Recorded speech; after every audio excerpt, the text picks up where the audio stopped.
तनाव, चिंता, पछतावा ये मौन चोर हैं। ये हमारे मन में प्रवेश कर जाते हैं, हमारी रातों की नींद और दिनों की प्रसन्नता को लूट लेते हैं। पर सत्य यह है, चिंता कुछ हल नहीं करती।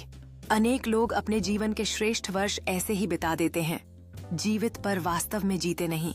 अतीत का एक विचार या भविष्य का एक भय हमें अंतहीन चिंता में फंसा सकता है, जो हमें बेचैन, भ्रमित और थका देता है। यह न तो अतीत को परिवर्तित करती है और न ही भविष्य की निश्चितता देती है। यह केवल वर्तमान क्षण जो वास्तव में हमारा है, उसे छीन लेती है। इसीलिए डेल कार्नेगी ने यह महान पुस्तक लिखी, how to stop worrying and start living. यदि हम इसे अनुमति दें तो चिंता हमारी प्रसन्नता ही नहीं, बल्कि हमारे स्वास्थ्य, हमारे संबंधों और हमारी सफलता तक को नष्ट कर सकती है। यह कोई सिद्धांतों की पुस्तक नहीं है, बल्कि यह उन असली लोगों की कहानियों और उनके संघर्षों से उपजे जीवन के पाठ हैं। उसने पाया कि जब ध्यान वर्तमान पर हो तो मन में शांति अपने आप लौट आती है। उदाहरण के लिए, एक युवा इंजीनियर जो हर दिन भविष्य की असफलताओं के डर से घिरा रहता था, जब उसने आज की जिम्मेदारी आज तक सीमित करने का अभ्यास शुरू किया, उसका जीवन बदल गया। इस पुस्तक में आप जानेंगे कि कैसे भय और चिंता की बेड़ियों को तोड़ा जाए, वर्तमान में जिया जाए और जीवन को रूपांतरित किया जाए। जब आप इसे सुनेंगे तो आपको ऐसे व्यावहारिक उपाय मिलेंगे जिन्हें आप आज से ही अपनाकर अपने मन को शांत कर सकते हैं, आत्मबल विकसित कर सकते हैं और आत्मविश्वास तथा आनंद से भरपूर जीवन जी सकते हैं। एक उजले वसंत दिन में एक चिकित्सा छात्र चिंताओं के भार के नीचे बैठा था। उसे भविष्य की चिंता थी। क्या वह परीक्षा पास करेगा? कैसा चिकित्सक बनेगा? उसका करियर कैसा होगा? उसका मन हमारी तरह उन बातों से भरा था जो अभी हुई ही नहीं थीं। उन्होंने कहा कि यही 21 शब्द उन्हें वर्तमान में जीना सिखा गए। यही जीवन जीने का सही तरीका है। उस छात्र का नाम विलियम ऑन्सलर था, जो आगे चलकर विश्व प्रसिद्ध जॉन्स हॉपकिंस विश्वविद्यालय के प्रमुख और ऑक्सफोर्ड के प्राध्यापक बने। तभी उसने एक पुस्तक खोली और 21 शब्द पढ़े जिन्होंने उसकी जिंदगी बदल दी। हमारा प्रमुख कार्य यह नहीं है कि हम दूर की धुंधली वस्तुएं देखें, बल्कि यह है कि जो स्पष्ट रूप से हमारे सामने है उसे करें। उन्होंने येल विश्वविद्यालय में भाषण देते हुए डे टाइट कंपार्टमेंट्स का विचार दिया, यानी अतीत के दरवाजे बंद कर दो, भविष्य के दरवाजे बंद कर दो और केवल आज जियो।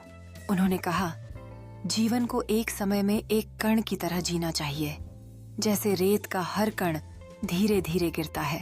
डेल कार्नेगी ने इस सिद्धांत को कई उदाहरणों से स्पष्ट किया, कैसे अनेक लोग अपनी सेहत चिंता के कारण बिगाड़ लेते हैं। एक मिस्टर जोसेफ की कहानी बताई, जिन्होंने व्यवसाय में हुए नुकसान के बाद सब छोड़ देने की सोची, पर हर सुबह एक नई उम्मीद लाती है। इस विचार ने उन्हें बचा लिया। उन्होंने वर्तमान पर ध्यान केंद्रित करना शुरू किया और जीवन बदल गया। वह कहते हैं, अतीत बीत चुका है, भविष्य अनिश्चित है, केवल आज जीवित है। इसी में जीवन है।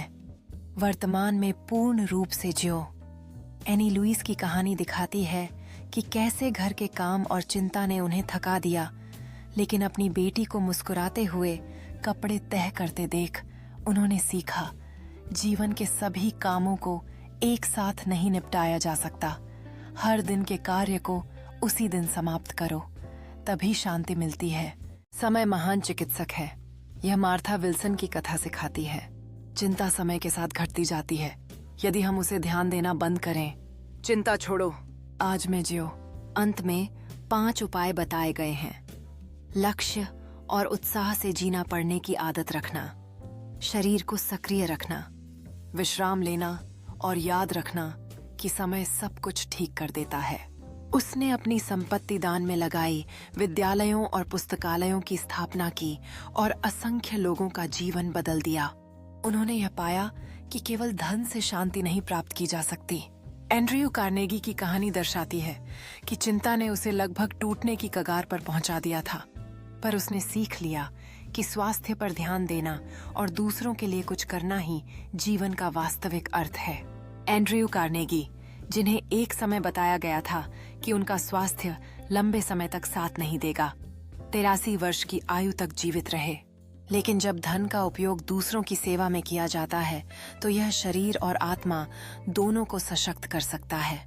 जब उन्होंने अपनी चिंताओं को त्याग दिया और दूसरों के लिए जीना आरंभ किया, तब उन्होंने ऐसी प्रसन्नता पाई जो किसी सफलता से खरीदी नहीं जा सकती थी। निष्कर्ष: जैसे ही हम इस सारांश के अंत में आते हैं, चलिए देखते हैं कि डेल कार्नेगी ने हमें क्या सिखाया है। लेकिन यह एक ऐसा स्वभाव है जिसे हम बदल सकते हैं। समाधान जटिल नहीं है। चिंता एक स्वभाव है, ऐसा स्वभाव जो हमारी ऊर्जा को सोख लेता है, हमारे स्वास्थ्य को कमजोर करता है और जीवन की खुशियों को छीन लेता है। यह डेटाइट कंपार्टमेंट्स में जीना सीखने के बारे में है, केवल आज के कार्य और अवसरों पर केंद्रित रहने के बारे में। यह कल के पछतावे को त्यागने और आने वाले कल के भय को उधार लेने से इनकार करने के बारे में है। उन्होंने शांति, शक्ति और सफलता को पाया, अधिक पाने की चाह से नहीं, बल्कि प्रत्येक क्षण को अपना सर्वश्रेष्ठ देने और बाकी को समय पर सौंप देने से। हमने देखा है कि जीवन के हर क्षेत्र के लोग, छात्र, शिक्षक, व्यावसायिक नेता, यहाँ तक कि एंड्रयू कार्नेगी स्वयं ने अपने जीवन को परिवर्तित किया जब उन्होंने चिंतित होना छोड़ा और जीना आरंभ किया। सीख सरल है परंतु प्रभावशाली। जीवन अभी घट रहा है। यह दिन, यह क्षण, यह पल आपका सबसे मूल्यवान धन है। इसे सावधानी से संभालिए। सुनने के लिए धन्यवाद। इन सिद्धांतों को अपनाइए और आप न केवल अपना तनाव घटाएंगे बल्कि अपने जीवन जीने के तरीके को भी पुनः गठित करेंगे। इसका समझदारी से उपयोग कीजिए, क्योंकि जितना अधिक आप स्वयं को वर्तमान में जीने का अभ्यास कराते हैं, उतनी ही अधिक खुशी, स्वास्थ्य और सफलता आप अपने भविष्य में आमंत्रित करते हैं। यदि इस सारांश ने आपको प्रेरित किया है तो याद रखें, यह केवल डेल कार्नेगी की how to stop worrying and start living की कालजयी शिक्षा का एक अंश है। हमारे साथ बने रहिए, क्योंकि हर पुस्तक में वह एक विचार छिपा हो सकता है जो आपका जीवन सदैव के लिए बदल दे। यदि आप दुनिया की श्रेष्ठ पुस्तकों से और भी जीवन परिवर्तनकारी विचार चाहते हैं, सफलता, धन, उत्पादकता और व्यक्तिगत विकास के विषयों पर, तो विनफिक्स को सब्सक्राइब करना न भूलें।